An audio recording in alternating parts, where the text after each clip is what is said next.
Salut à toutes et à tous, aujourd'hui je vous retrouve pour une nouvelle vidéo dans laquelle je vais faire la critique du film Wedding Nightmare deuxième partie. Alors il faut savoir que c'est très important d'avoir vu la première partie puisque la fin du premier et le début du deux s'emboîtent totalement. Je vais revenir avec vous donc rapidement sur ce qui s'était passé dans le premier. Donc il y a 7 ans, l'histoire d'une jeune mariée contrainte de survivre à une nuit d'horreur traquée par les membres de sa nouvelle belle famille avait attiré donc de nombreux spectateurs. Aussi la deuxième partie, comme je l'ai dit, elle vient s'emboîter directement à la fin du premier opus. C'est intéressant d'ailleurs le fait de ne pas faire d'ellipse temporelle. Je trouve que c'est un des points forts du film, de reprendre au moment où le premier s'était arrêté. Je trouve que c'est plutôt une idée intéressante. Ce second volet est donc réalisé par le tandem Matt Bettinelli et Tyler Gillett, qui était à la réalisation des films Scream 5, Scream 6 et Abigail. Bon, pas des films exceptionnels, je les ai tous vus et ce ne sont pas que des très bons films. Pour le casting, on retrouve donc Samara Weaving, 7 ans après. Également Catherine Newton qui est à ses côtés, Sarah Michelle Gellar, l'excellent Elijah Wood ou encore David Cronenberg. Le film a été diffusé en avant-première au festival South by Southwest. Il a reçu de très bonnes critiques outre-Atlantique, notamment grâce aux performances de Samara Weaving et Catherine Newton, ainsi que pour son humour et ses scènes gore. Le film dispose d'un petit budget de 14 millions de dollars. La création de cette suite a été annoncée en 2024 et le tournage a eu lieu en début 2025 à Toronto. Le film commence donc avec Grace, qui a donc survécu et qui est emmenée à l'hôpital et qui est dans un état critique. Puis c'est sa sœur qui va la rejoindre à l'hôpital. Elles vont à l'improviste. Grace va donc lui raconter l'histoire qui s'est passée. Un vieil homme puissant est au courant de la situation et va convoquer un groupe d'individus un petit peu disséminés partout dans le monde. Version John Wick, ça m'a beaucoup fait penser à John Wick. Ce sont donc les tueurs qui sont convoqués. C'est donc une réelle organisation malfaisante qui est touchée. Les invités arrivent un petit peu plus tard. Ils sont excentriques, ils sont riches, ils sont snobs pour démarrer une nouvelle partie. Et c'est un petit peu comme dans American Nightmare. Je fais ce parallèle parce qu'il y a les riches dans les deux films qui exercent leur propre droit d'éliminer les gens. C'est un petit peu les deux. Donc dans les deux films, c'est un petit peu différent par le postulat de base. Mais ça se rejoint par rapport à ça, les riches qui peuvent éliminer qui ils veulent. L'histoire de la clause qui permettrait potentiellement à Grace de gouverner au siège, je la trouve, vu qu'elle a gagné, elle est assez surprenante et intéressante. Puis le jeu débute version The Hunt, le film, pour ceux qui ont la référence. Grace et sa sœur sont pourchassés par les chasseurs. Par contre, comme dans tous les films d'horreur, les méchants attaquent les uns après les autres. Ils sont quasiment jamais coordonnés. Ça permet donc à Grace et sa sœur de survivre beaucoup plus longtemps. Par contre, les gens qui explosent tout au long du film, pour moi, c'est pas possible. Alors oui, c'est un film d'horreur, c'est un film assez gore, violent, mais je vois pas l'intérêt. Je trouve que c'est pas intelligent comme choix de scénario. En plus c'est tout le long, ça n'arrête pas. Moi, je trouve que ça dessert le film plus qu'autre chose, donc je trouve que c'est assez dommage comme choix. Les règles, par contre, de la chasse, elles sont assez sympas. Le fait qu'il y ait un responsable par famille et qu'il faut signer le fameux livret, mettre un petit peu de son sang pour pouvoir participer au jeu. Ça, par contre, je trouve que c'est une des forces, que c'est une des forces de film. D'ailleurs, c'est drôle quand on voit le gamin qui signe et qui essaie de tuer Grace avec les deux flingues.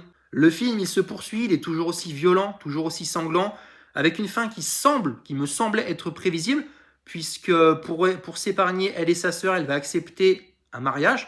Alors ça va être un mariage occulte, un mariage satanique, avec Grace qui s'avance en robe noire et non pas en robe blanche.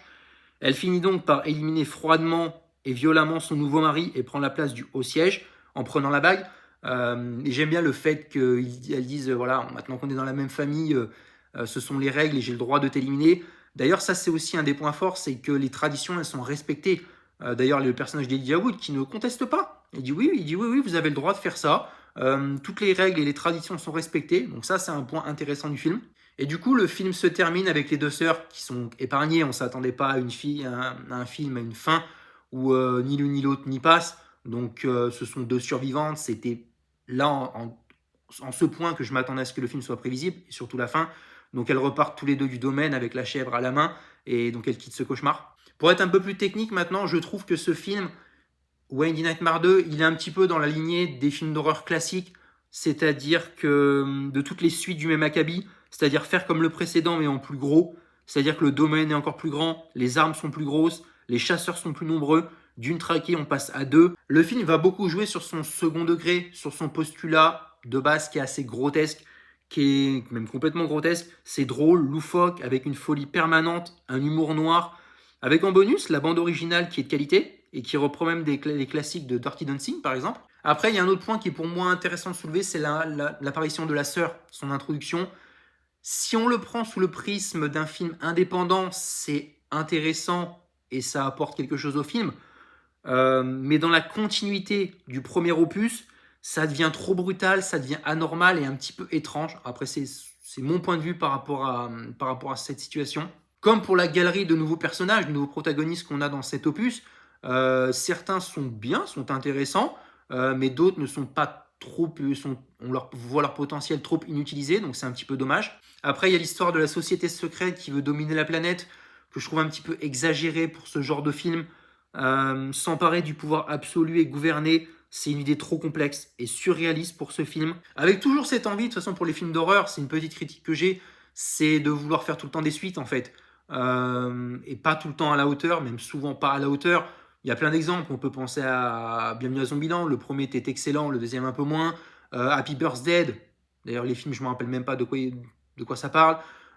Les films Scream, moi je les ai tous vus, et plus ça va, plus c'est catastrophique. On peut parler un petit peu des Sauts, même si c'est un peu différent. Esther aussi, j'avais adoré le premier film, que je trouvais incroyable, le deuxième est oubliable. Donc voilà, cette envie de tout le temps faire une suite, c'est un petit peu dommage, même si encore une fois, il y a des points positifs pour ce film Wedding Nightmare partie 2. Pour parler des acteurs et actrices, plus en détail, j'aime beaucoup la performance d'Elijah Wood, que j'aime beaucoup comme acteur, dans ce rôle un petit peu gourou, serein, ultra charismatique.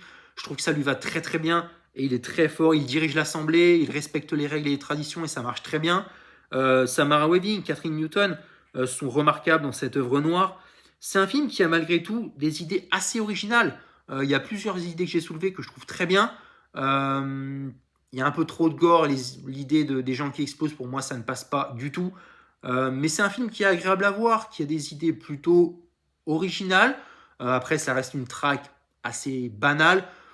On se doute que les deux vont survivre à la fin. Donc, c'est pas un grand film, mais c'est un film d'horreur assez sympa qui vient bien s'emboîter dans la première partie de Wayne Nightmare. Voilà, je vais m'arrêter là pour cette vidéo. Dites-moi pour ceux qui ont vu le film ce que vous en avez pensé dans les commentaires. Et moi, je vous dis à bientôt pour une prochaine vidéo.